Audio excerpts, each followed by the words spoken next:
Hi guys, మా channel sentry సాలా by సిండికేట్కి తిరిగి స్వాగతం. మీ వెల్త్ పార్ట్నర్గా మేము ఉన్నాం.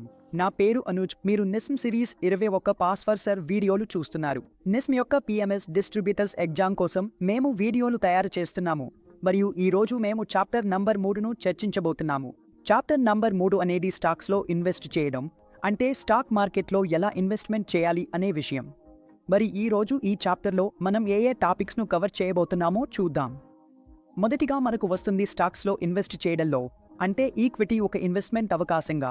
ఈక్విటీ ఇన్వెస్ట్మెంట్లో ఉండే రిస్క్ల రకాలు, డైవర్సిఫికేషన్ ద్వారా రిస్క్ మేనేజ్మెంట్, ఈక్విటీ రీసెర్చ్ మరియు స్టాక్ సెలెక్షన్ ప్రాసెస్, ఆ తర్వాత ఈక్విటీ ఇన్వెస్ట్మెంట్లో ఫండమెంటల్ మరియు టెక్నికల్ అనాలిసిస్. అందువల్ల ఈ రోజు మనం ఈక్విటీకి సంబంధించిన అన్ని అంశాలను కవర్ చేయబోతున్నాం. అంటే ఈక్విటీలో ఇన్వెస్ట్మెంట్ ఎలా జరుగుతుంది అనేది పూర్తిగా తెలుసుకోబోతున్నాం. ఈక్విటీలో ఇన్వెస్ట్మెంట్ ఎందుకు చేస్తారు, ఈక్విటీలో ఉన్న రిస్క్ ఏమిటి, డైవర్సిఫికేషన్ అంటే ఏమిటి, టెక్నికల్ అనాలిసిస్ అంటే ఏమిటి, ఫండమెంటల్ అనాలిసిస్ అంటే ఏమిటి, స్టాక్ ను మనం ఎలా ఎంచుకోవచ్చు, మనం ఏ రేషియోలను తెలుసుకోవచ్చు, స్టాక్ యొక్క అంతర్గత విలువను మనం ఎలా లెక్కించవచ్చు, ఏ పద్ధతులు ఉన్నాయి అంటే జీ cash flow to equity, free cash flow to fund. కొన్ని పద్ధతులు ఉన్నాయి, వాటితో మనం కంప్యూటర్ ద్వారా స్టాక్ యొక్క అంతర్గత విలువను లెక్కించవచ్చు. అయితే ఇప్పుడు మనం నిస్మ్ సిరీస్ 21 పిఎంఎస్ డిస్ట్రిబ్యూటర్ ఎగ్జామ్లోని చాప్టర్ నంబర్ 3 నిమిషాలు అర్థం చేసుకుందాం. ముందుగా మనం ఈక్విటీని ఒక పెట్టుబడిగా మాట్లాడుకుందాం. చూడండి, సెక్యూరిటీస్ మార్కెట్ ఇన్వెస్టర్లకు వారి అదనపు నిధులను పెట్టుబడి చేయడానికి, అలాగే అవసరమైతే వాటిని తిరిగి తీసుకోవడానికి అవకాశం కల్పిస్తుంది. మార్కెట్లో ట్రేడ్ అయ్యే వివిధ ఇన్స్ట్రుమెంట్స్లో అవి ఈక్విటీ అయినా డెట్ అయినా పెట్టుబడి పెట్టవచ్చు.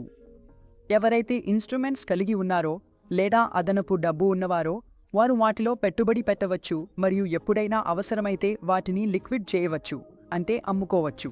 లిక్విడిటీ అనేది మార్కెట్ సామర్థ్యాన్ని సూచిస్తుంది. అంటే మనం కొనాలనుకున్నప్పుడు అమ్మేవాళ్ళు అందుబాటులో ఉండటం. అంటే లిక్విడిటీ అంటే ఎవరికైనా అమ్మాలనిపించినప్పుడు మార్కెట్లో కొనుగోలుదారులు అందుబాటులో ఉండాలి. అంటే మీరు ఏదైనా సెక్యూరిటీ కొనుగోలు చేయాలనుకుంటే మీకు అమ్మేవాడు అవసరం. అలాగే మీరు ఏదైనా సెక్యూరిటీ అమ్మాలనుకుంటే, అంటే లిక్విడ్ చేయాలనుకుంటే మీకు కొనుగోలుదారు అవసరం.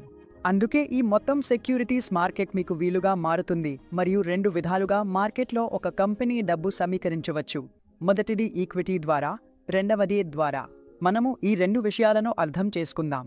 ఈ రోజు మనం మాట్లాడుకునే టాపిక్ పూర్తిగా ఈక్విటీపై ఆధారపడి ఉంటుంది. అంటే ఈక్విటీ అనే ఇన్వెస్ట్మెంట్. ఎప్పుడైనా ఒక కంపెనీ ఈక్విటీ సెక్యూరిటీలు ఇష్యూ చేస్తే ఇది షేర్ హోల్డర్ల నుండి పొందిన మొత్తాన్ని తిరిగి చెల్లించాల్సిన కాంట్రాక్టువల్ బాధ్యత కాదు. అర్థం ఏమిటంటే, మీరు ఒక ఈక్విటీలో పెట్టుబడి పెట్టినప్పుడు కంపెనీకి మీకు లేదా ఇతర షేర్ హోల్డర్లకు ఏదైనా మొత్తం తిరిగి చెల్లించాల్సిన కాంట్రాక్టువల్ బాధ్యత ఉండదు. మీరు ఈక్విటీలో పెట్టుబడి పెట్టినప్పుడు మీరు ఆ కంపెనీ బిజినెస్లో ఒక విధంగా పెట్టుబడి పెట్టినట్లే. ఆ శాతం మేరకు మీరు ఆ బిజినెస్కి యజమానిగా ఉంటారు మరియు ఆ బిజినెస్లో మీ భాగస్వామ్యం ఉంటుంది.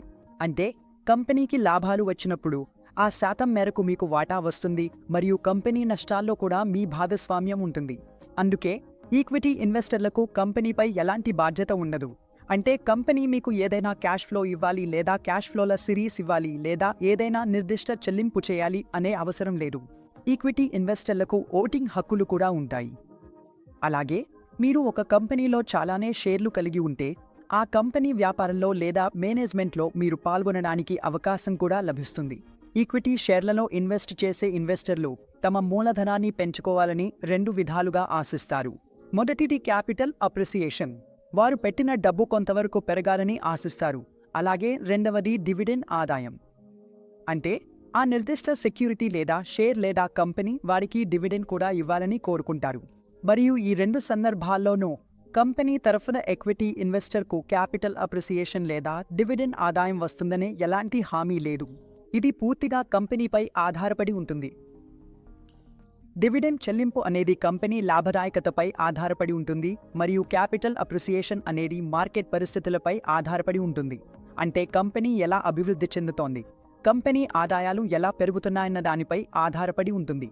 కాలక్రమేణా ఆ విధంగా కంపెనీ షేర్ ధర పెరుగుతుంది మరియు ఇన్వెస్టర్లు, అంటే ఎవరు ఈక్విటీలో పెట్టుబడి పెట్టారో వారికి రిటర్న్ లభిస్తుంది. అలాగే కంపెనీ మధ్య తగిన లాభాలు, కంపెనీ చేయదగిన లాభాలు ఉంటే కంపెనీ మీకు డివిడెండ్ రూపంలో కూడా ఇవ్వవచ్చు, అంటే ఈక్విటీ ఇన్వెస్టర్లకు. కాబట్టి ఎలాంటి హామీ లేదు. కానీ ఈక్విటీ ఇన్వెస్ట్మెంట్ ఈ 2 విషయాల కోసమే చేయబడుతుంది. మొదటిది క్యాపిటల్ అప్రిసియేషన్, రెండవది డివిడెండ్ ఆదాయం. ఇప్పుడు చూడండి, డెట్లో ఇన్వెస్ట్మెంట్ చేసి ఒక రిస్క్ ఫ్రీ అసెట్లో పెట్టుబడి పెట్టడం ద్వారా ఒక ఇన్వెస్టర్కు స్థిరమైన రిటర్న్ కావాలంటే లేదా అతనికి అంత రిస్క్ తీసుకోవాల్సిన అవసరం లేదు. కానీ అతను ఎక్కువ రిటర్న్ కోరుకుంటే అప్పుడు అతను అదనపు రిస్క్ తీసుకోవాల్సి వస్తుంది. అది ఈక్విటీలో ఉంటుంది. కాబట్టి ఆ అదనపు రిస్క్ ఇచ్చే పరిహారం మనకు ఈక్విటీలో వచ్చే రిటర్న్ అనేది అదే పరిహారం.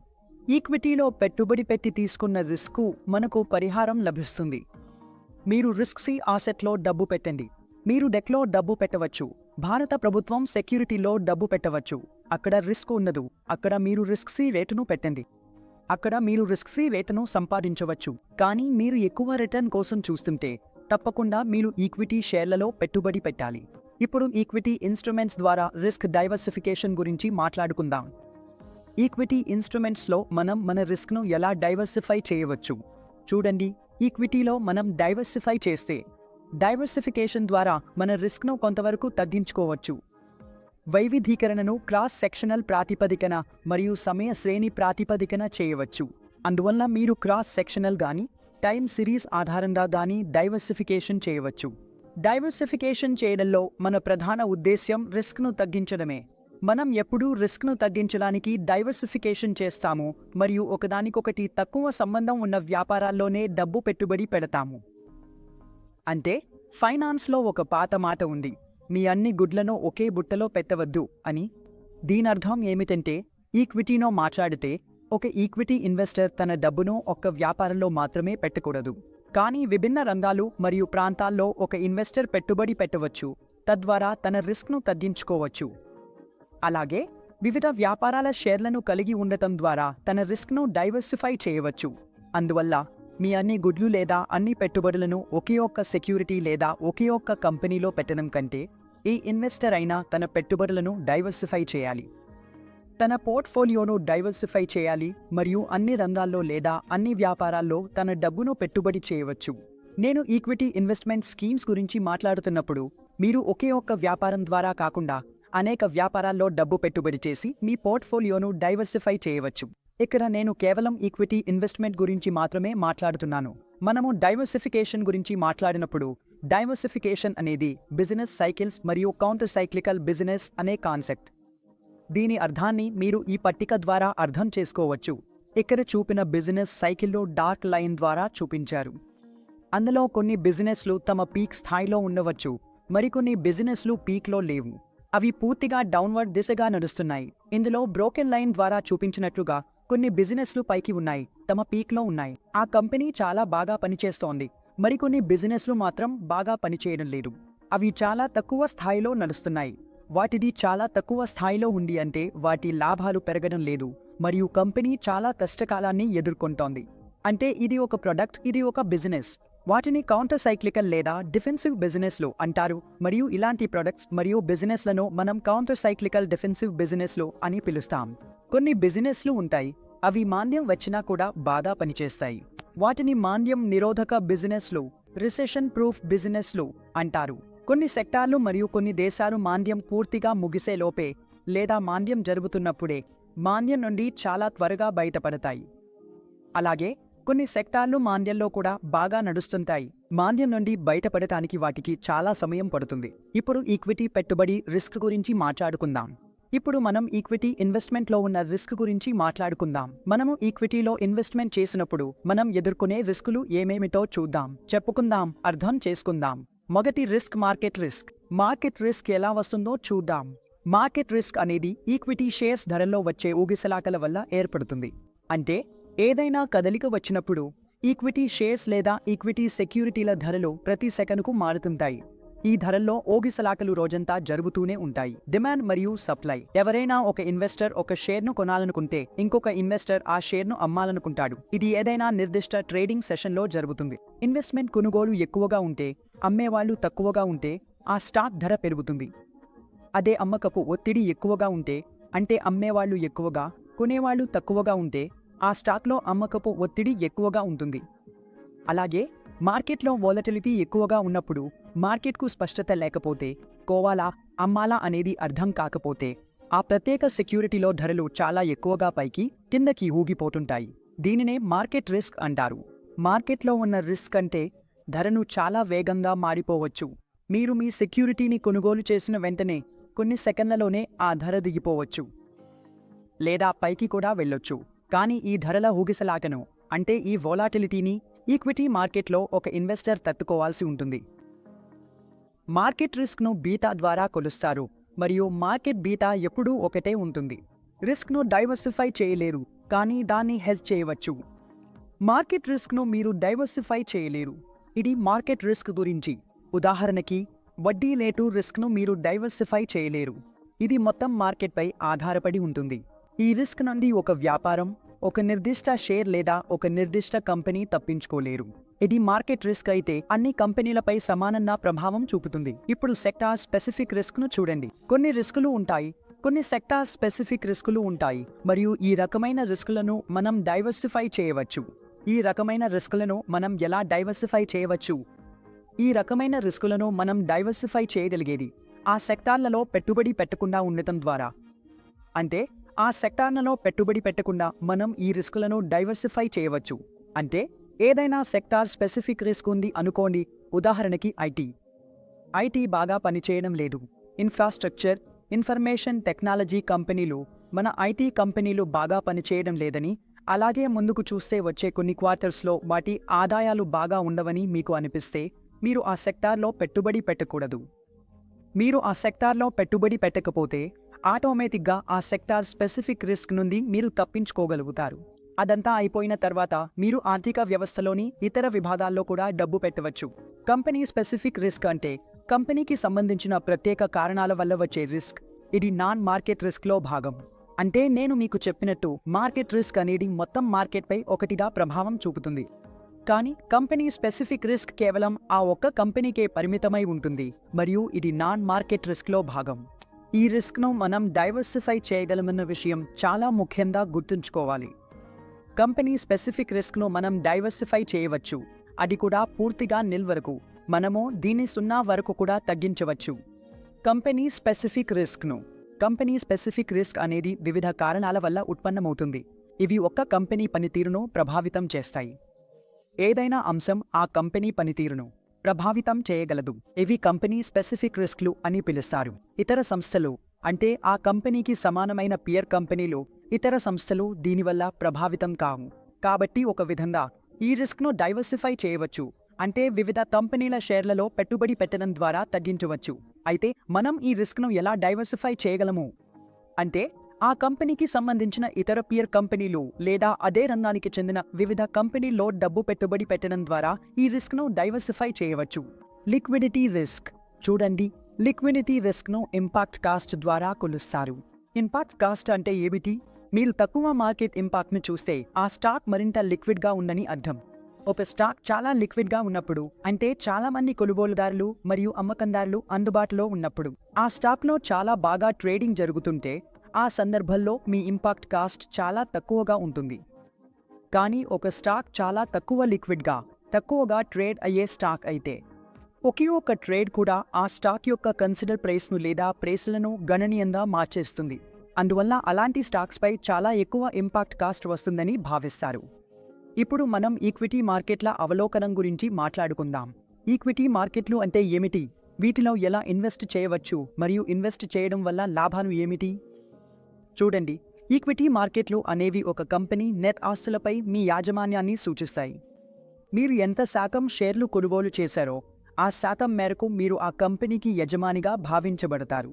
అర్థం ఏమిటంటే మీరు ఒక నిర్దిష్ట కంపెనీలో 15% ఈక్విటీ కొనుగోలు చేస్తే మీ వద్ద ఆ కంపెనీలో 15% షేర్లు ఉంటాయి.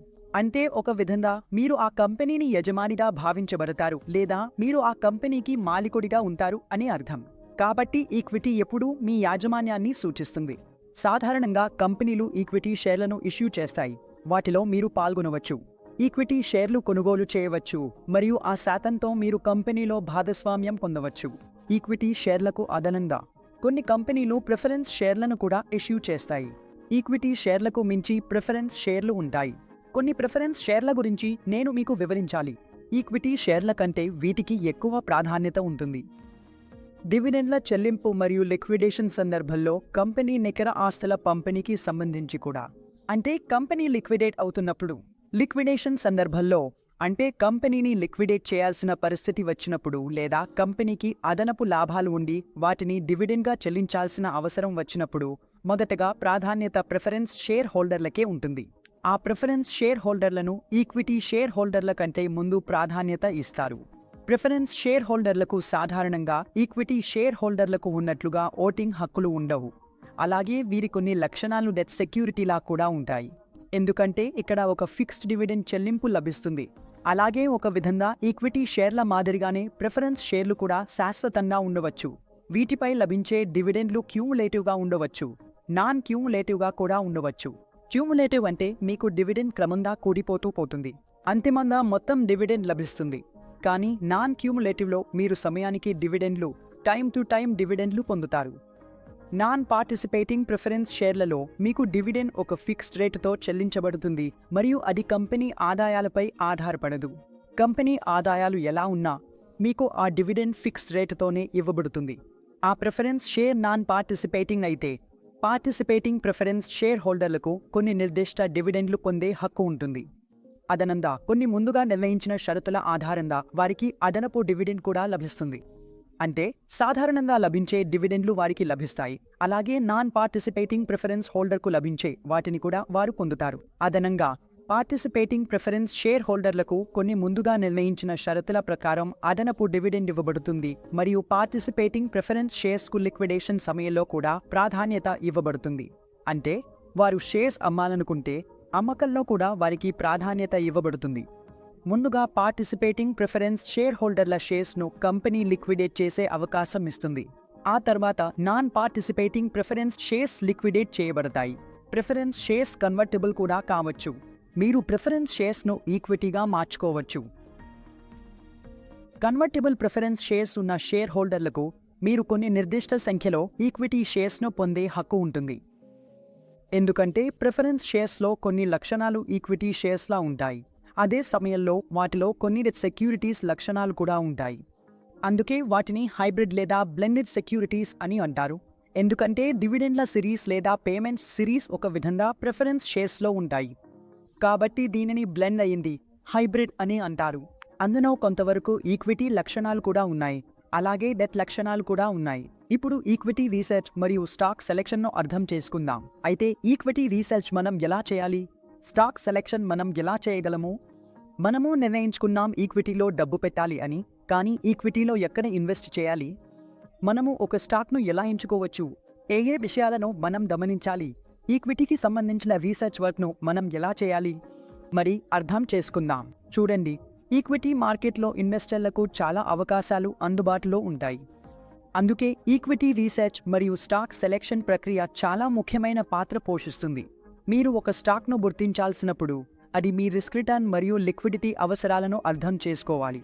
అంటే ఒక ఇన్వెస్టర్ రిస్క్ రిటర్న్ను పరిగణనలోకి తీసుకుని లిక్విడిటీని దృష్టిలో ఉంచుకుని ఇన్వెస్ట్ చేయాలనుకుంటే స్టాక్ సెలెక్షన్ ప్రక్రియ చాలా అవసరం. ఇంకా ఈక్విటీ రీసెర్చ్ చాలా ఉపయోగపడుతుంది. ఇక్కడ ఈక్విటీ రీసెర్చ్లో చాలా మంచి విధంగా విశ్లేషణ జరుగుతుంది. కంపెనీ విశ్లేషణ జరుగుతుంది.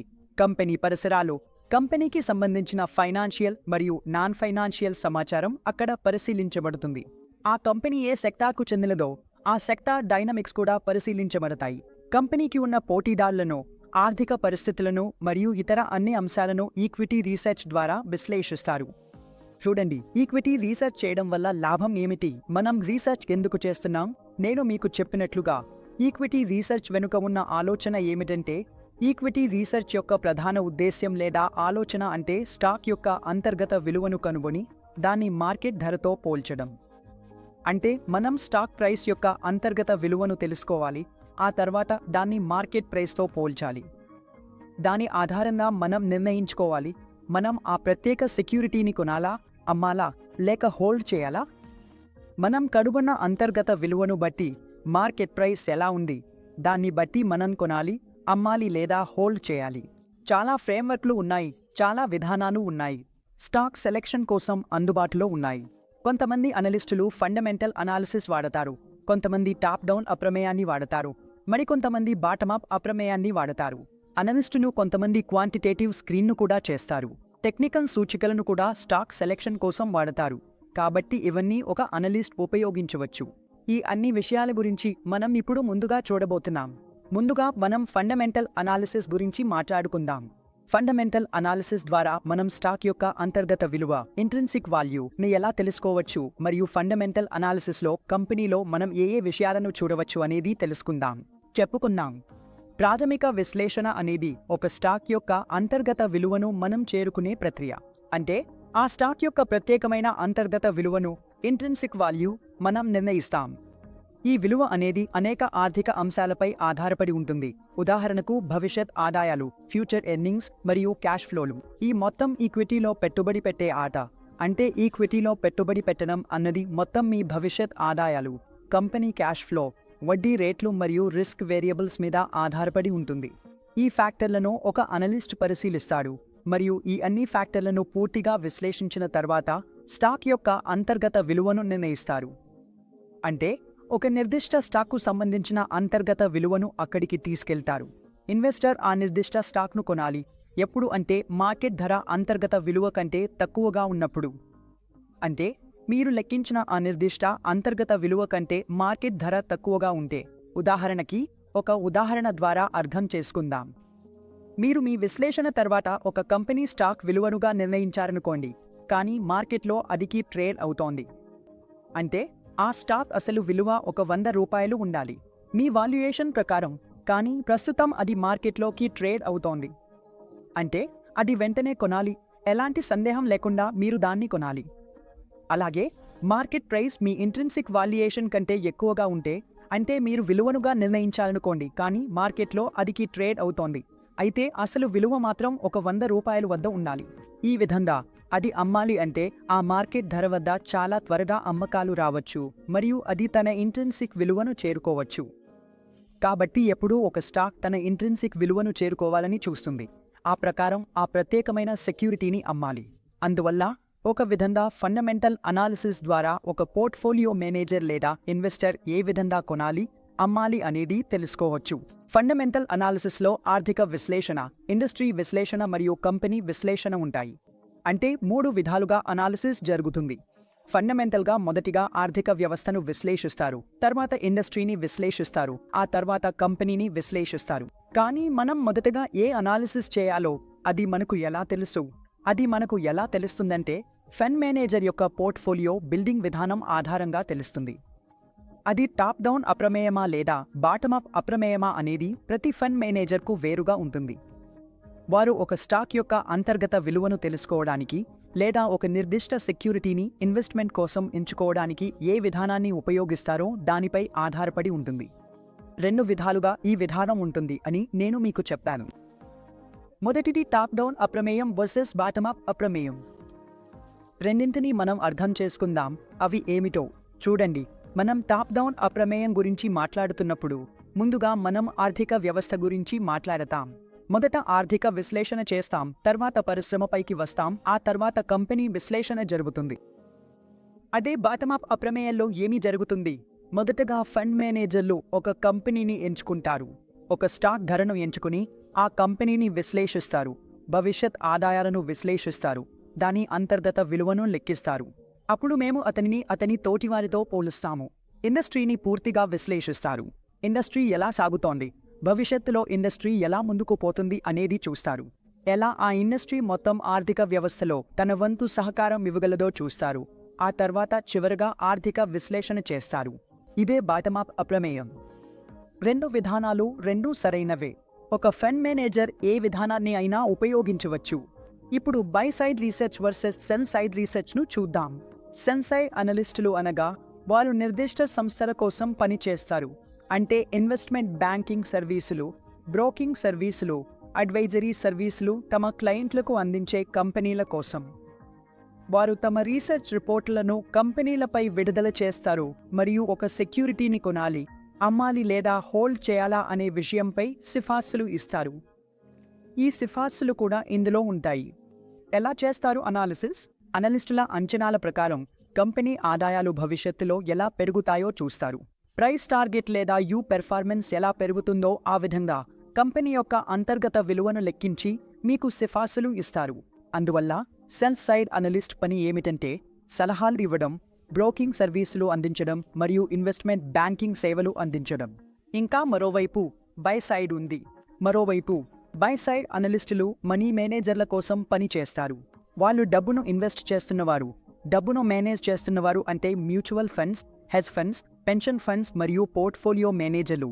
వాళ్ళు తమ క్లయింట్ల తరపున తమ స్వంత ఇన్వెస్ట్మెంట్ ఖాతాల కోసం సెక్యూరిటీలను కొనుగోలు చేయడం, అమ్మడం చేస్తారు. అయితే ఈ అనలిస్టులు ఏమి చేస్తారు? వాళ్ళు ఇన్వెస్ట్మెంట్ సిఫార్సులను తయారు చేస్తారు. ఇవి ఆర్గనైజేషన్లోని ఫండ్ మేనేజర్లు అంతర్గతంగా ఉపయోగించడానికి ఉంటాయి. అందువల్ల వీరిని బై సైడ్ అనలిస్టులు అంటారు. ఇప్పుడు మనం స్టాక్ విశ్లేషణ ప్రక్రియపైకి వస్తాం. అంటే మనం ఒక స్టాక్ను ఎలా విశ్లేషించాలో చూద్దాం. ఆ ప్రక్రియ ఏమిటి? చూడండి, నేను మీకు ముందే చెప్పినట్టు ఏదైనా ఇన్వెస్ట్మెంట్కి విలువ ఎలా నిర్ణయించబడుతుంది అంటే అది ఎక్స్పెక్టెడ్ క్యాష్ ఫ్లోస్ ఆధారంగా, అలాగే కంపెనీకి వచ్చే క్యాష్ ఫ్లోస్ ఆధారంగా, అలాగే అనలిస్ట్ లేదా ఇన్వెస్టర్ కోరుకునే రిటర్న్ రేట్ ఆధారంగా నిర్ణయించబడుతుంది. అంటే డిస్కౌంటెడ్ రేట్ అని కూడా అంటారు. అంటే భవిష్యత్తులో వచ్చే క్యాష్ ఫ్లోస్ ప్లస్ ఈ రోజు అవసరమైన రిటర్న్ రేట్ లేదా డిస్కౌంటెడ్ రేట్ ఆధారంగా నిర్ణయించబడుతుంది. అందుకే ఈ రెండు విషయాలు ఇన్వెస్ట్మెంట్ విలువను నిర్ణయించడానికి అవసరం అవుతాయి. మరియు మనం మాట్లాడుతున్న ఈ క్యాష్ ఫ్లోస్ సాధారణంగా చాలా ఆర్థిక వాతావరణాల ప్రభావంలో ఉంటాయి. అంటే చాలా విషయాలు ఉన్నాయి, ఇవి ఈ ఎక్స్పెక్టెడ్ క్యాష్ ఫ్లోస్ను ప్రభావితం చేస్తాయి. కాబట్టి ఒక అనలిస్ట్కు ఆర్థిక వేరియబుల్స్పై బాగా అవగాహన ఉండాలి. మరియు ఈ మ్యాక్రో ఎకనామిక్ అనాలిసిస్ మీకు ఈ అన్ని విషయాల గురించి, సెక్టర్ల గురించి, కంపెనీ అనాలిసిస్ గురించి మీరు ఎలా చేయాలో చెబుతుంది. అందుకే స్టాక్ అనాలిసిస్ యొక్క ముఖ్య ఉద్దేశ్యం మీకు రిస్క్ మరియు రిటర్న్పై ఒక నిర్ణయం ఇవ్వడం. మీరు చూసి రిస్క్ రిటర్న్ నిర్ణయం తీసుకోవచ్చు. మార్కెట్లో ఇండస్ట్రీ స్థాయిని, కంపెనీని, ఆపై స్టాక్ స్థాయిని, ఇప్పుడు మార్కెట్ స్థాయిని, మళ్ళీ ఇండస్ట్రీని, కంపెనీ స్థాయిని ఒక స్టాక్ను పరిశీలించాలి. మరియు స్టాక్ అనాలిసిస్లో కూడా ఇవే 3 దశలు ఉంటాయి. దీనికి కంపెనీ మరియు మార్కెట్ విశ్లేషణ అవసరం. అర్థం చేసుకోండి. మొదట మీరు ఎకనామిక్ అనాలిసిస్ అంటే ఏమిటో తెలుసుకోవాలి. ఎకనామిక్ అనాలిసిస్, తర్వాత ఇండస్ట్రీ అనాలిసిస్, ఆపై మీ కంపెనీ అనాలిసిస్ వస్తుంది. ఇప్పుడు ఎకనామిక్ అనాలిసిస్ గురించి మాట్లాడుకుందాం. చూడండి, కొన్ని ఎకనామిక్ అనాలిసిస్ లేదా కొన్ని మ్యాక్రో ఎకనామిక్ వాతావరణాలు ఉంటాయి. ఇవి అన్ని ఇండస్ట్రీలను లేదా ఆ ఇండస్ట్రీలోని అన్ని కంపెనీలను ప్రభావితం చేస్తాయి. మీరు ఉన్న అన్ని మార్కెట్లు లేదా అన్ని ఇండస్ట్రీలు, అందులో పనిచేస్తున్న అన్ని కంపెనీలు, ఏవైనా మ్యాక్రో ఎకనామిక్ ఫ్యాక్టర్లు ఉన్నా ఆ కంపెనీ వాటి వల్ల ప్రభావితమవుతుంది. మానిటరీ పాలసీలు, ఫిస్కల్ పాలసీలు ఇవన్నీ మీ బిజినెస్ను చాలా ప్రభావితం చేయగలవు. ఉదాహరణకి నేను చెప్పాలంటే, కొన్ని ఫిస్కల్ పాలసీలు లేదా గవర్నమెంట్ తీసుకున్న కొన్ని ఇనిషియేటివ్స్ ఉంటే, ఉదాహరణకి ట్యాక్స్లో తగ్గింపు లేదా కార్పొరేట్ ట్యాక్స్లో తగ్గింపు వంటి వాటిని కంపెనీ కోరుతుంది, లేదా కార్పొరేట్ ట్యాక్స్లో తగ్గింపు కంపెనీ కోరుతుంది. చెప్పబడుతుంది అంటే ఒక గవర్నమెంట్ చెబితే ట్యాక్స్లో తగ్గింపు జరుగుతుంది లేదా కార్పొరేట్ ట్యాక్స్లు తగ్గిస్తామని చెబితే అది మీ కంపెనీ అభివృద్ధి చెందడానికి ప్రోత్సహిస్తుంది. ఎందుకంటే కంపెనీ తక్కువ ట్యాక్స్ చెల్లించాల్సి వస్తుంది, వాళ్ళ దగ్గర ఎక్కువ డబ్బు మిగిలిపోతుంది. ఆ డబ్బును వాళ్ళు తమ స్వంత బిజినెస్లో పెట్టుబడి పెట్టవచ్చు. అందువల్ల ఈ విధంగా చిన్ననా తీసుకున్న ఒక ట్యాక్స్ తగ్గింపు చర్య కూడా కంపెనీ విలువను చాలా బాగా పెంచగలదు. అదేవిధంగా కొన్ని మానిటరీ పాలసీలు ఉంటాయి. ఇవి ఆర్థిక వ్యవస్థలో డబ్బు సరఫరాను తగ్గిస్తాయి, తద్వారా వ్యాపారాల విస్తరణ ప్రణాళికలు మరియు వర్కింగ్ క్యాపిటల్ అవసరాలపై ప్రభావం చూపుతాయి.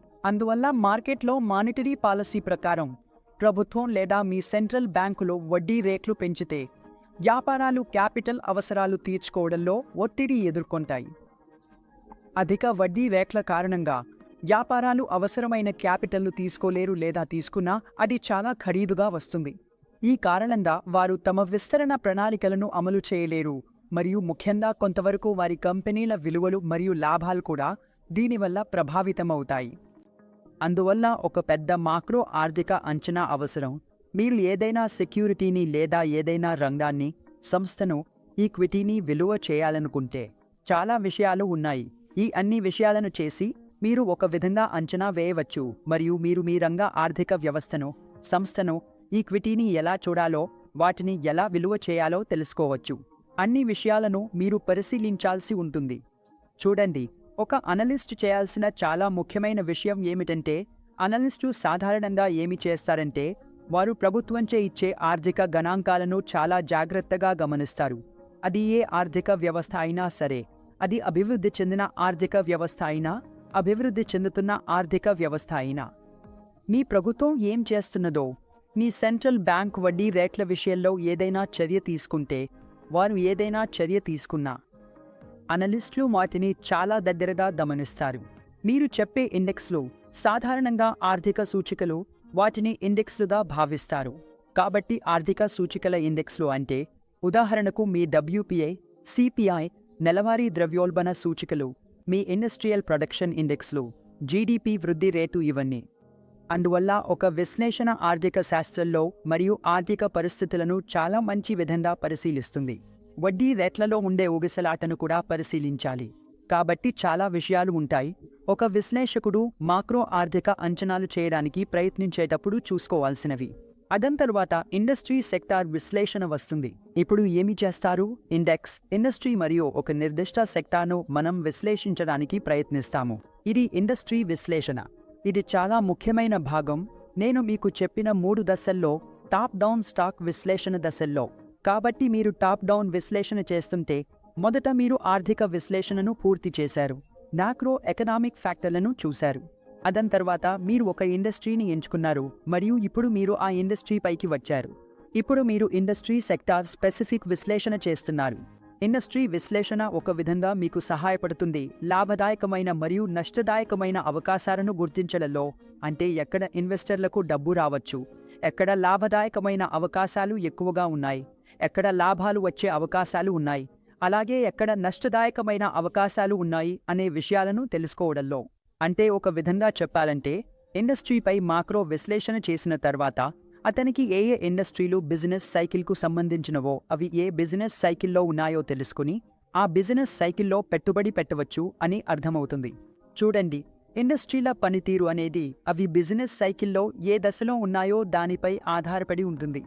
అర్థం ఏమిటంటే వేర్వేరు ఇండస్ట్రీలు వేర్వేరు బిజినెస్ సైకిల్ దశల్లో వేర్వేరు విధాలుగా ప్రదర్శించవచ్చు. బిజినెస్ సైకిల్లోని వేర్వేరు దశల్లో కంపెనీలు తమ సంబంధాల ఆధారంగా చాలా వేర్వేరు రీతిలో ప్రవర్తించవచ్చు. కొన్ని ఉదాహరణలు చెబుతాను. అంటే బిజినెస్ సైకిల్తో వేర్వేరు షేర్ల సంబంధం గురించి. వీటిని క్లాసిఫై చేసిన విధానం సైక్లికల్ మరియు నాన్ సైక్లికల్ సెక్టార్లుగా విభజించారు.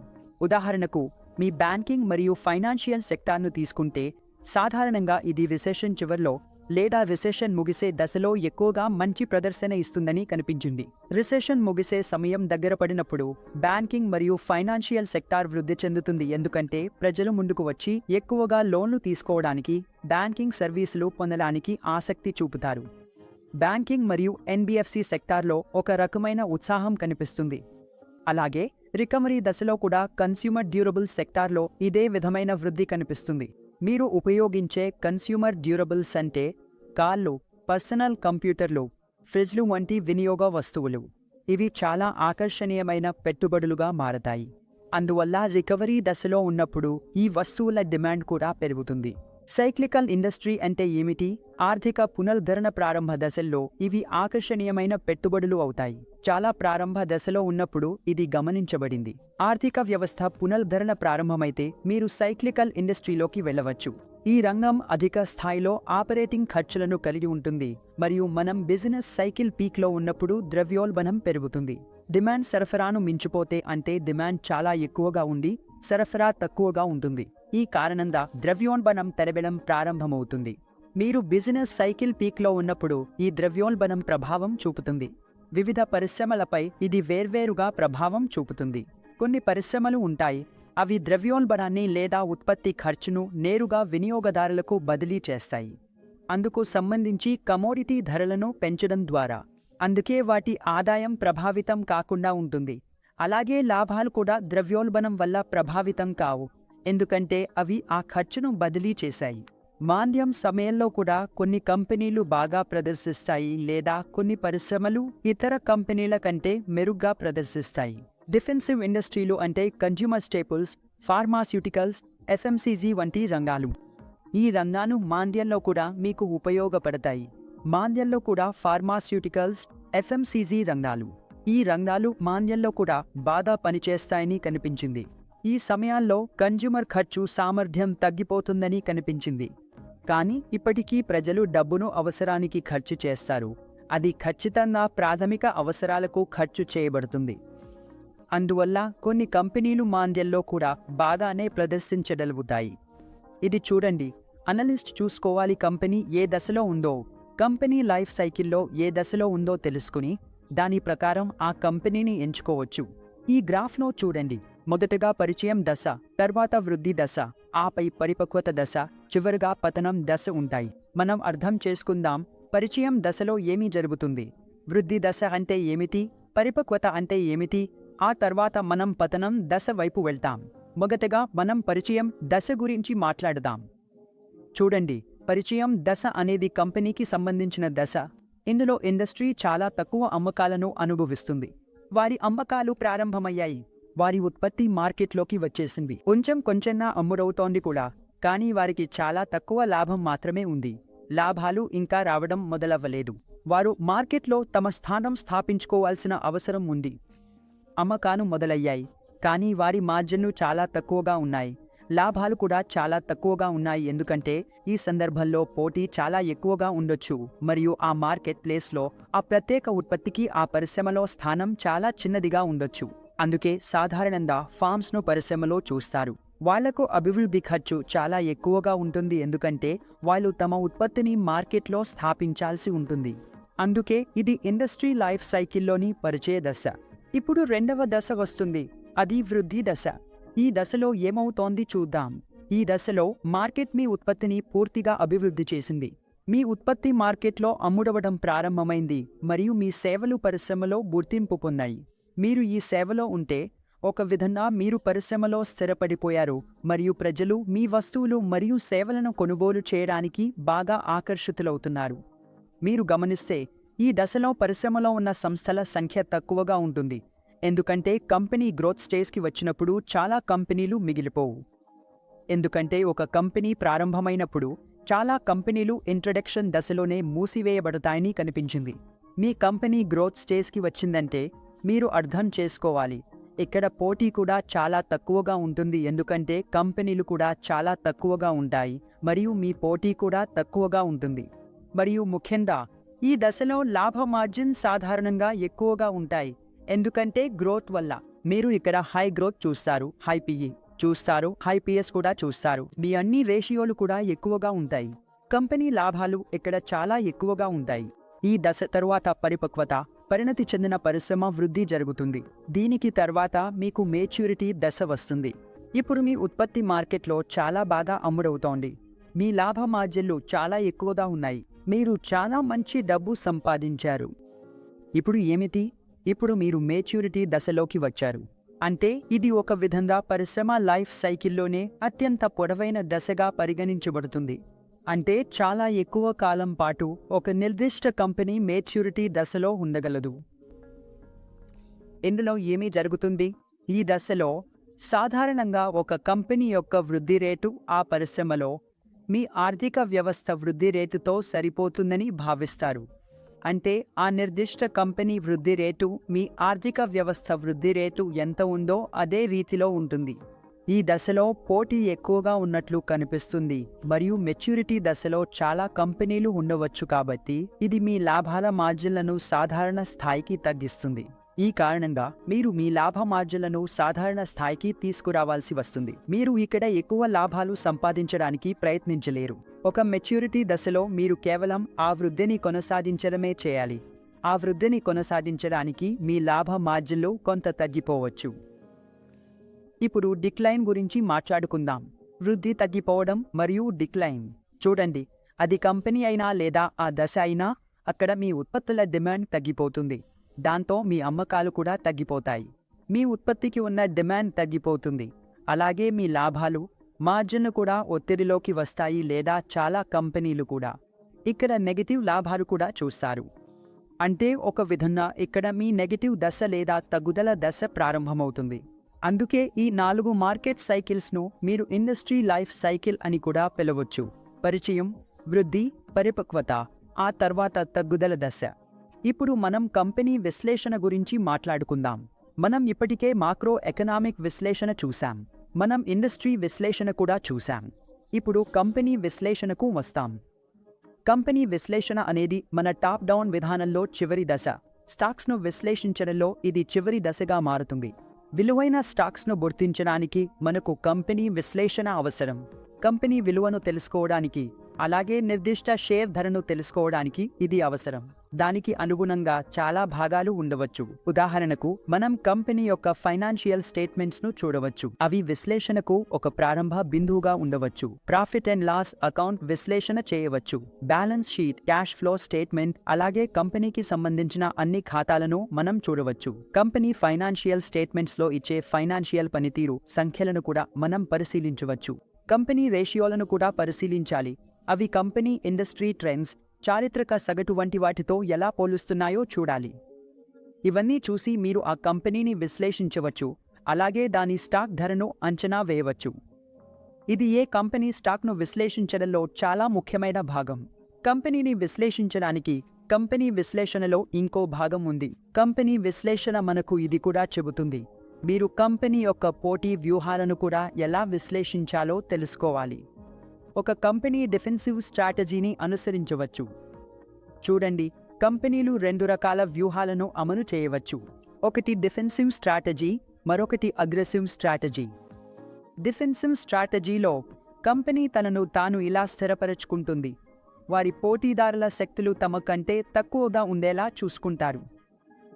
అంటే మీరు ఆ కంపెనీకి దగ్గరగా వెళ్లేందుకు ప్రయత్నిస్తారు, కానీ వారిని ఓడించలేరు. కానీ మీరు అగ్రెసివ్ స్ట్రాటజీ ఉపయోగించినప్పుడు ఏమవుతుంది? ఫర్మ్ తన పూర్తి శక్తిని ప్రయోగించేందుకు ప్రయత్నిస్తుంది. అంటే మీరు ఒక పోటీ శక్తిని తీసుకువస్తారు. అంటే ఒక విధంగా మీరు ఒక బెంచ్మార్క్ను స్థాపిస్తారు. ఇండస్ట్రీలో ఇవి రెండు విధాలుగా పోటీ స్ట్రాటజీలు ఉంటాయి. అందువల్ల కంపెనీ విశ్లేషణలో కూడా దాని పోటీ స్ట్రాటజీని విశ్లేషించడం ఉంటుంది. కాబట్టి కంపెనీ విశ్లేషణలో మనం చూస్తే కంపెనీకి సంబంధించిన రెండు విశ్లేషణలు కూడా మనం తప్పనిసరిగా చూడాలి. మరియు మైకల్ పోర్టర్ సూచించిన రెండు ప్రధాన స్ట్రాటజీలు ఉన్నాయి. మొదటిది ఖర్చు నాయకత్వం, రెండవది డిఫరెన్షియేషన్. మరి ఖర్చు నాయకత్వం అంటే ఏమిటో మనం ఇప్పుడు తెలుసుకుందాం. ముందుగా, ఈ వర్గంలో కంపెనీ చాలా తక్కువ ఖర్చుతో ఉత్పత్తి చేసే సంస్థగా మారాలి. అర్థం ఏమిటంటే, ఆ ప్రత్యేక సంస్థ కోరుకునేది ఏమిటంటే వారి ఉత్పత్తి ఖర్చు చాలా తక్కువగా ఉండాలి. అంటే వారి ఉత్పత్తి తయారయ్యే ఖర్చు చాలా తక్కువగా ఉండాలి. తద్వారా వారు మంచి మార్జిన్తో ఆ ఉత్పత్తిని అమ్మగలుగుతారు మరియు మంచి లాభం సంపాదించగలుగుతారు. అందుకే ఖర్చు నాయకత్వం, కోస్ట్ లీడర్ అంటే పరిశ్రమలో తాము ఖర్చు నాయకులుగా మారాలని కోరుకుంటారు. మరియు ఈ ఖర్చు ప్రయోజనం పరిశ్రమను బట్టి మారుతూ ఉంటుంది. అందువల్ల ఇక్కడ ఖర్చు నాయకత్వంలో కంపెనీ మీకు తక్కువ ఖర్చుతో ఉత్పత్తిని అందిస్తుంది. డిఫరెన్షియేషన్ స్ట్రాటజీ అంటే ఇక్కడ ఏమిటి? ఒక సంస్థ తమను తాము చాలా ప్రత్యేకంగా, యూనిక్గా ప్రదర్శించుకుంటుంది. పరిశ్రమలోని అనేక అవకాశాల మధ్యలో, అంటే వారి డిఫరెన్షియేషన్ పరిశ్రమను బట్టి భిన్నంగా ఉంటుంది. ముందుగా మనం వ్యాపారం మోడల్ ఏమిటో చూడాలి. ఒక నిర్దిష్ట పరిశ్రమలో కంపెనీ ఏమి చేస్తోంది, ఎలా చేస్తోంది, ఆ కంపెనీకి ఉన్న వినియోగదారులు ఎవరు, వినియోగదారులు ఆ ఉత్పత్తిని ఎందుకు కొనుగోలు చేస్తున్నారు, అమ్ముతున్నారు, అలాగే కంపెనీ తమ కస్టమర్లను ఏ విధంగా సేవలందిస్తోంది. ఇప్పుడు మనం అంతర్గత విలువ అంచనా గురించి మాట్లాడుకుందాం. అంటే మనం ఒక స్టాక్ యొక్క అంతర్గత విలువను ఎలా లెక్కించవచ్చు. ఏ పద్ధతులు ఉన్నాయి, వాటి ద్వారా మనం స్టాక్ యొక్క అంతర్గత విలువను లెక్కించవచ్చు. ముందుగా వస్తుంది డిస్కౌంటెడ్ క్యాష్ ఫ్లో మోడల్. చూడండి, స్టాక్ యొక్క అంతర్గత విలువను లెక్కించడానికి, ఒక షేర్ ధరను నిర్ణయించడానికి అత్యంత సరైన పద్ధతి ఏదైనా ఉందంటే అది ఇది, డిస్కౌంటెడ్ క్యాష్ ఫ్లో మోడల్. దీనిని మనం DCF అని పిలుస్తాం. అనలిస్టులు ఉపయోగించే అత్యంత సరైన విధానాల్లో ఒకటి. ఇందులో మూడింటిని మనం తెలుసుకోవాల్సిన అవసరం ఉంటుంది. మొదటిగా, భవిష్యత్తులో వచ్చే క్యాష్ ఫ్లోల స్ట్రీమ్, ఆ క్యాష్ ఫ్లోల టైమింగ్ మరియు ఇన్వెస్టర్లకు ఆశించదగిన రిటర్న్ రేట్. దీనిని మనం డిస్కౌంట్ రేట్ అని కూడా అంటారు. వీటిని తెలుసుకోవాలి. మీ దగ్గర ఈ మూడు విషయాలు అందుబాటులో ఉంటే అది ఒక సింపుల్ మ్యాథ్స్ లాగా అయిపోతుంది. ప్రస్తుత విలువను, ప్రెజెంట్ వాల్యూ కనుగొనడం. మరియు ఒక విధంగా ఇది అర్థం, ఒక సంభావ్య ఇన్వెస్టర్ ఈ రోజు ఎంత డబ్బు పెట్టుబడి పెట్టాలనుకుంటున్నాడో అది చూపిస్తుంది. దానికి బదులుగా అతనికి ఒక కాల వ్యవధిలో వచ్చే క్యాష్ ఫ్లో లేదా క్యాష్ ఫ్లోల సిరీస్ లభిస్తాయి. అందువల్ల సింపుల్ టర్మ్స్లో డిస్కౌంటెడ్ క్యాష్ ఫ్లో పద్ధతి మనకు ఇదే చెబుతుంది. ఇప్పుడు ముఖ్యంగా మాట్లాడాల్సింది క్యాష్ ఫ్లో గురించి. మనము ఒక కంపెనీని విలువ చేయాలనుకుంటే మొదటిగా క్యాష్ ఫ్లోనే, అంటే అవుట్ఫ్లోలు మరియు ఇన్ఫ్లోలు అత్యంత ముఖ్యమైన భాగం. ఏ దశలో మనకు ఎంత ఇన్ఫ్లో వచ్చిందో తెలుసుకోవడం ముఖ్యం. మనకు ఏమి కావాలి, బిజినెస్లో ఎన్ని ఇన్ఫ్లోలు వచ్చాయి, ఎన్ని అవుట్ఫ్లోలు జరిగాయి అన్నదే ముఖ్యం. మరియు డిస్కౌంట్ రేట్ను ఉపయోగించి భవిష్యత్తులో వచ్చే క్యాష్ ఫ్లోలను మనం ఎలా డిస్కౌంట్ చేసి వాటిని ఈరోజు ప్రస్తుత విలువగా లెక్కించాలో తెలుసుకుంటాం. అందుకే ఇది డిస్కౌంటెడ్ క్యాష్ ఫ్లో పద్ధతి ద్వారా ఒక బిజినెస్ను ప్రాజెక్ట్ చేయడమే. ఇప్పుడు చూస్తే ఒక బిజినెస్ యొక్క క్యాష్ ఫ్లోను చూడటానికి 2 మార్గాలు ఉన్నాయి. మొదటిగా మనం 2 విధాలుగా ఒక బిజినెస్ యొక్క క్యాష్ ఫ్లోను పరిశీలిస్తాం. మొదటిది free cash flow to the firm. దీనిని మనం FCF అని పిలుస్తాం. అంటే ఈ క్యాష్ ఫ్లో అనేది మీ క్యాష్ అంటే డెట్ పేమెంట్లు చేయకముందు ఉన్న క్యాష్ ఫ్లోను పరిగణనలోకి తీసుకుంటారు. అంటే మీరు డెట్కు సంబంధించిన పేమెంట్లు చేసిన తర్వాత మిగిలిన క్యాష్. అంటే డెట్ పేమెంట్లు చేయకముందు మీరు ఫర్మ్ కోసం చేసే అన్ని పేమెంట్లు అంటే మీ క్యాష్ ఫ్లో పేమెంట్లు చేయకముందు ఉన్నదే పరిగణనలోకి తీసుకుంటారు. ఈ క్యాపిటల్ అనేది అన్ని క్యాపిటల్ కాంట్రిబ్యూటర్లకు అంటే ఈక్విటీ మరియు డెట్ రెండింటికి అందుబాటులో ఉంటుంది. మళ్ళీ చెబుతున్నాను, డెట్ ఒబ్లిగేషన్లపై ఏదైనా పేమెంట్ చేయకముందు ఉన్న క్యాష్ ఫ్లోనే పరిగణనలోకి తీసుకుంటారు. అంటే మీరు ఇక్కడ ఇంట్రెస్ట్ పేమెంట్ క్యాష్ ఫ్లో నుంచి తీసివేయాల్సిన అవసరం లేదు. ఏదైనా ఇంట్రెస్ట్ అయినా ఏదైనా డిడక్ట్ చేయాల్సిన అవసరం లేదు. మీరు SCF లెక్కించేటప్పుడు మొత్తం క్యాష్ ఫ్లోనే అలాగే వాడాలి. దాన్ని ఏదీ తగ్గించాల్సిన అవసరం లేదు. మీరు free cash flow to the firm లెక్కించేటప్పుడు ఇది 2 క్యాపిటల్స్కి ఉంటుంది. అంటే ఈక్విటీ మరియు డెట్ రెండింటికి. మరొక క్యాష్ ఫ్లో మెథడ్ ఉంది. అది కేవలం ఈక్విటీ ఇన్వెస్టర్ల కోసం మాత్రమే. ఇప్పుడు ఏమవుతుంది? డెట్ ఒబ్లిగేషన్స్పై ఇచ్చే వడ్డీని మనం SCF నుండి డిడక్ట్ చేస్తాం. అంటే free cash flow to the firm నుండి మీరు డెట్పై వడ్డీ చెల్లింపును తీసివేసి మీరు ఎంత డెట్ తీసుకున్నారో ఆ నెట్ బోరోనింగ్ను జోడిస్తే మీరు free cash flow to the ఈక్విటీకి అంటేకి చేరుకుంటారు. అందుకే ఇది చాలా సింపుల్గా ఉంది. ఫ్రీ క్యాష్ ఫ్లో ఫర్ ఈక్విటీని ఇలా లెక్కించవచ్చు. Free cash flow to the firm నుండి వడ్డీని తీసివేసి నెట్ బోరోయింగ్ను జోడిస్తే అదే free cash flow for equity అవుతుంది. అంటే ఫ్రీ క్యాష్ ఫ్లో ఫర్ ఈక్విటీకి మనం వడ్డీని తీసివేసి నెట్ బోరోయింగ్ను జోడిస్తే అది మన free cash flow for equity అవుతుంది. ఇప్పుడు మనం డిస్కౌంట్ రేట్ గురించి మాట్లాడుకుందాం. డిస్కౌంట్ రేట్ కోసం మనం ఏ మెథడ్ను ఉపయోగించాలో చూద్దాం. ఒక సంస్థ విలువను ఎలా లెక్కించాలో అర్థం చేసుకుందాం. మనం ఇక్కడ ఒక సంస్థ విలువను లెక్కిస్తుంటే రుణం మరియు ఈక్విటీ రెండింటినీ పరిగణనలోకి తీసుకునే మూలధనం యొక్క సగటు వ్యయం ద్వారా SCF తగ్గించబడుతుందని గుర్తుంచుకోండి. మనం చూసినట్లుగా free cash flow to the firm అనేది మరియు ఈక్విటీ హోల్డర్లిద్దరికీ కూడా ఉంటుంది. అంటే మనం ఇంట్రెస్ట్ రేట్లకు సంబంధించిన బాధ్యతలను మైనస్ చేయకముందే తీసుకునే క్యాష్ ఫ్లో ఇది. క్యాష్ ఫ్లోల సిరీస్ను తీసుకుంటాం. అదే లాజిక్ ప్రకారం ఇక్కడ మనం FCFF free cash flow to the firm ను కన్సిడర్ చేసి దాన్ని weighted average cost of capital WACCతో డిస్కౌంట్ చేస్తాం. ఇది మరియు ఈక్విటీ రెండింటినీ పరిగణనలోకి తీసుకుంటుంది. Weighted average cost of capital formula మీ కాస్ట్ ఆఫ్ ఈక్విటీని ఈక్విటీ వెయిట్తో గుణించి కాస్ట్ ఆఫ్ డెట్ను డెట్ వెయిట్తో గుణించి రెండింటినీ కలిపినదే. కాస్ట్ ఆఫ్ డెట్ను లెక్కించేటప్పుడు మనం ప్రీటాక్స్ తీసుకుంటాం. అంటే ట్యాక్స్ ట్రీట్మెంట్ ప్రకారం 1 ట్యాక్స్ రేట్ తీసుకుంటాం. ట్యాక్స్ రేట్ను మైనస్ చేసిన తర్వాత మీకు వచ్చే విలువే వర్కింగ్ WACC. దీనినే weighted average cost of capital అంటారు. ఇప్పుడు మనం ఈక్విటీ విలువ యొక్క వెయిట్ ఎలా లెక్కించాలో మాట్లాడుకుందాం. మనం ఫ్రీ క్యాష్ ఫ్లో టు ఈక్విటీని లెక్కించి దాన్ని డిస్కౌంట్ చేయడానికి కాస్ట్ ఆఫ్ ఈక్విటీని ఉపయోగిస్తే ఇక్కడ కాస్ట్ ఆఫ్ ఈక్విటీ పద్ధతి వర్తిస్తుంది. ఇందులో క్యాప్ పద్ధతి అంటే క్యాపిటల్ అసెట్ ప్లేసింగ్ మోడల్ ఉపయోగిస్తారు. ఇందులో మనం క్యాపిటల్ అసెట్ ప్లేసింగ్ మోడల్ను వర్తింపజేస్తాం. కాస్ట్ ఆఫ్ ఈక్విటీని లెక్కించడానికి formula cost of equity risk free rate plus beta multiplied by risk premium. అంటే రిస్క్ ఫ్రీ రేట్కు మనం బీటాను కలిపి దాన్ని రిస్క్ ప్రీమియంతో గుణిస్తాం. మల్టిప్లై చేసిన తర్వాత మార్కెట్ రిస్క్ ప్రీమియాన్ని మనం బీటాతో గుణిస్తాం. అంటే మనం రిస్క్ ఫ్రీ రేట్ కంటే ఎంత అదనంగా సంపాదించామో దాన్ని బీటాతో గుణించి ఆ విలువను రిస్క్ ఫ్రీ రేట్లో కలిపితే అదే మన కాస్ట్ ఆఫ్ ఈక్విటీ అవుతుంది. ఇది మళ్ళీ అవసరం, ఎందుకంటే free cash flow for the equity హోల్డర్స్ను లెక్కించడానికి మనం ఈ కాస్ట్ ఆఫ్ ఈక్విటీని CSE మోడల్ ద్వారా ఉపయోగిస్తాం. కాబట్టి మనం దీన్ని ఇక్కడ గమనించాల్సిన అవసరం ఉంది. ఆసెట్ ఆధారిత విలువ మాపనల గురించి మాట్లాడితే కొన్ని వ్యాపారాలు చాలా ఎక్కువగా ఆసెట్ ఆధారితంగా ఉంటాయి. ఉదాహరణకు real estate, shipping, aviation business లాంటివి. వీటిలో మనం ప్రత్యేకంగా ఏమీ చేయాల్సిన అవసరం లేదు. బిజినెస్లో ఉన్న విలువలను తీసివేయాలి అంతే. దాని లయబిలిటీల విలువను దాని ఆసెట్ల నుండి అంటే లయబిలిటీలను మైనస్ చేయాలి.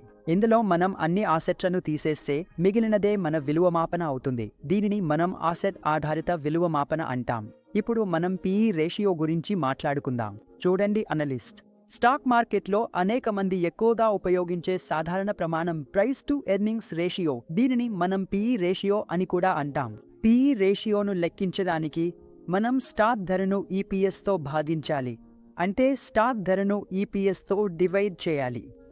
మీ PE రేషియో వస్తుంది. ఉదాహరణకి ఒక స్టాక్కి ట్రేడ్ అవుతుంటే దాని EPS 5 అయితే PE 20 రెట్లు అవుతుంది.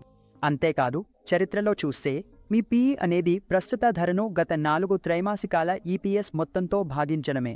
అందువల్ల మనం చరిత్రాత్మక PEను కనుగొనాలంటే గత 4 త్రైమాసికాల EPS మొత్తాన్ని మార్కెట్ ధరతో భాగిస్తాం.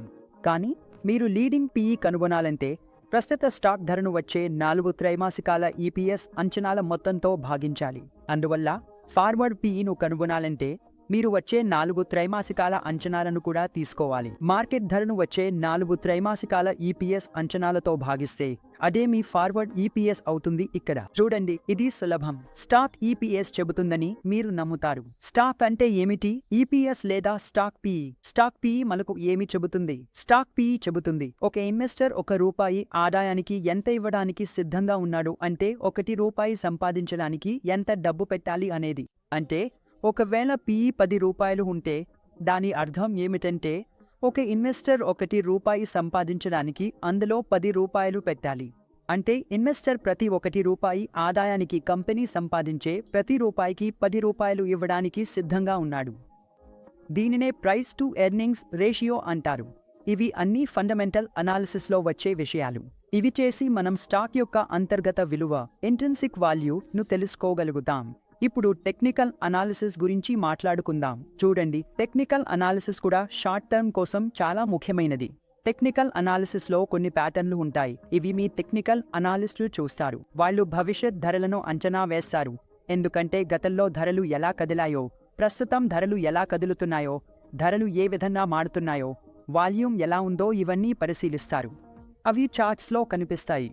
ఈ అన్ని విషయాలను పరిశీలిస్తూ ఒక టెక్నికల్ అనాలిస్ట్ మీ స్టాక్ ధరను ఎంచుకునే ప్రయత్నం చేస్తాడు. 3 ముఖ్యమైన అంశాలు ఉన్నాయి. ధరమ చరిత్ర, మీ ట్రేడింగ్ వాల్యూమ్ డేటా, ఎంత వాల్యూమ్తో కొనుగోలు జరిగింది, అమ్మకం జరిగింది, మరియు ఒక నిర్దిష్ట కాల వ్యవధిలో ఇది ఎలా జరిగింది అన్నది. కాబట్టి ఇవన్నీ ఈ విషయానికి భాగం. ఇప్పుడు టెక్నికల్ అనాలిసిస్ యొక్క ప్రయోజనాల గురించి మాట్లాడుకుందాం. ఇందులో ఏముంది అంటే చూడండి, మీరు చాలా ఎక్కువగా ఫైనాన్షియల్ అకౌంట్ స్టేట్మెంట్స్పై ఆధారపడాల్సిన అవసరం లేదు. మీరు టెక్నికల్ అనాలిసిస్ చేస్తున్నప్పుడు మీరు కేవలం ధర మరియు వాల్యూమ్ను చూసి నిర్ణయం తీసుకోవచ్చు.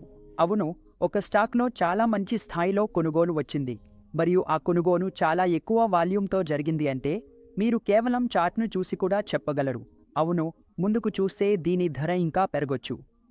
ఎందుకంటే ఇంత భారీగా కొనుగోలు జరిగిందంటే అంతమంది ఇన్వెస్టర్లు దీన్ని కొనుగోలు చేశారు. అంటే వారు ముందుకు చూస్తే ఆ కంపెనీ స్టాక్ ధర పెరగబోతుందని ఏదో ఒక కారణం చూస్తున్నారు. కాబట్టి ఇది చాలా మంచిదే. మనం టెక్నికల్ అనాలిసిస్ను కూడా ఉపయోగిస్తూ ఒక స్టాక్లో మనం ఇన్వెస్ట్మెంట్ చేయవచ్చు. టెక్నికల్గా కొన్ని సూచికలు ఉన్నాయి, వాటి గురించి మాట్లాడుకుందాం. కొన్ని నియమాలు ఉన్నాయి, కొన్ని టెక్నికల్ సూచికలు ఉన్నాయి.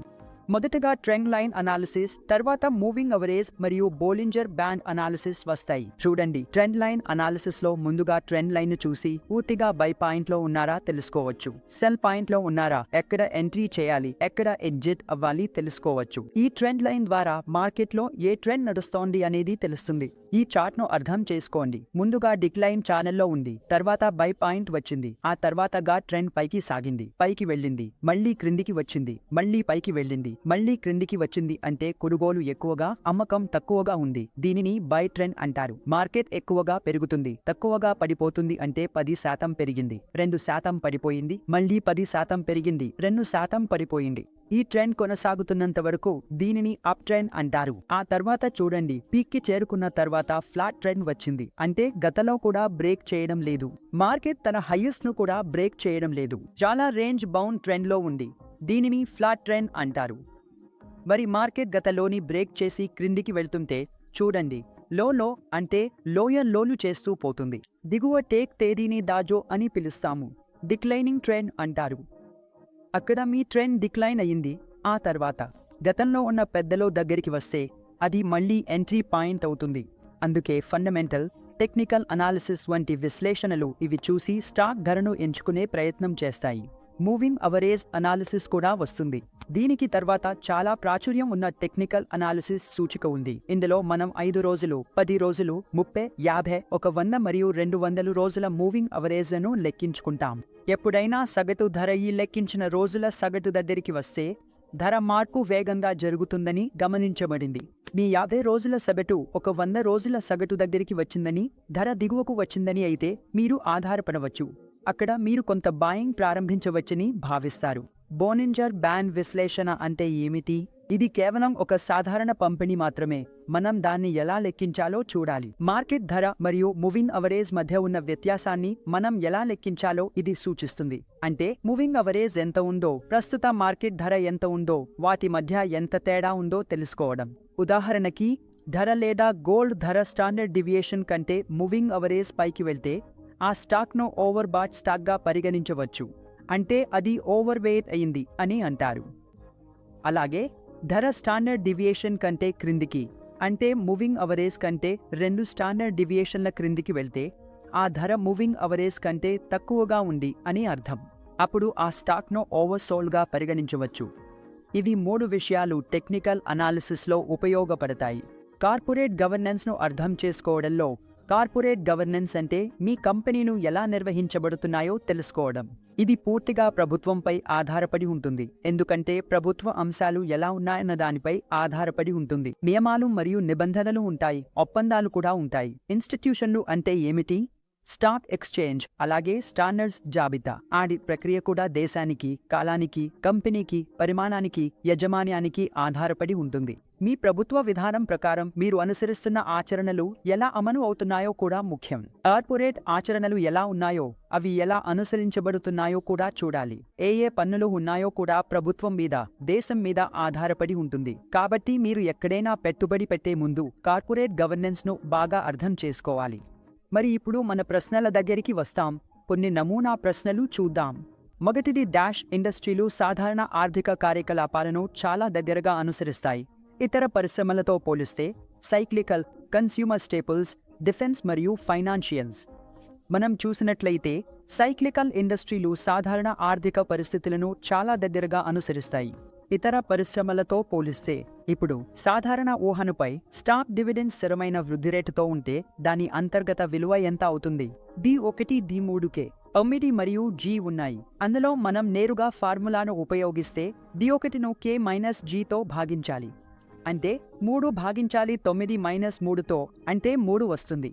కాబట్టి 3/3 ఒక విధంగా 100 దాని విలువ వస్తుంది, అంటే ఆ స్టాక్ యొక్క అంతర్గత విలువ ₹100 అవుతుంది. ఇప్పుడు మూడవ ప్రశ్న ఏమిటంటే, రిలేటివ్ వాల్యుయేషన్ టెక్నిక్స్ ప్రకారం స్టాక్ విలువను దాని ప్రస్తుత ధరను సంబంధిత వేరియబుల్తో పోల్చి అంచనా వేస్తారు. విలువాయేషన్లలో ముఖ్యమైనవి అని పరిగణించబడే వేరియబుల్స్ అంటే ఆదాయాలు, క్యాష్ ఫ్లో, బుక్ విలువ. ఇవి మనం చూసినట్లే ఒక స్టాక్ విలువ అంచనా దాని ఆదాయాలు, క్యాష్ ఫ్లో, బుక్ వాల్యూ మీద ఆధారపడి ఉంటుంది. కాబట్టి సమాధానం పైన పేర్కొన్నవన్నీ. డాష్ రేషియోలు స్టాక్ ధరను దాని ఆదాయాలతో పోల్చుతాయి. చాలా బాగా వివరించారు. ఈ ratio, PB ratio, price cash flow ratio, price sales ratio, ఇవి అన్నీ ఉన్నాయి. సమాధానం పీఈ రేషియో. ఇది స్టాక్ ధరను అది సృష్టించే ఆదాయాలతో పోల్చుతుంది. ప్రశ్న నంబర్ 5కి వస్తే, మార్కెట్ రిస్క్ అనేది ఈక్విటీ ఇన్వెస్ట్మెంట్లో వచ్చే రిస్క్ను సూచిస్తుంది. ఇది ఎక్కడి నుండి వస్తుంది అంటే, ఇప్పుడు మనం మాట్లాడుకుందాం. మార్కెట్ రిస్క్ అంటే ఏది అని చెప్పడానికి ప్రయత్నిస్తున్నారు.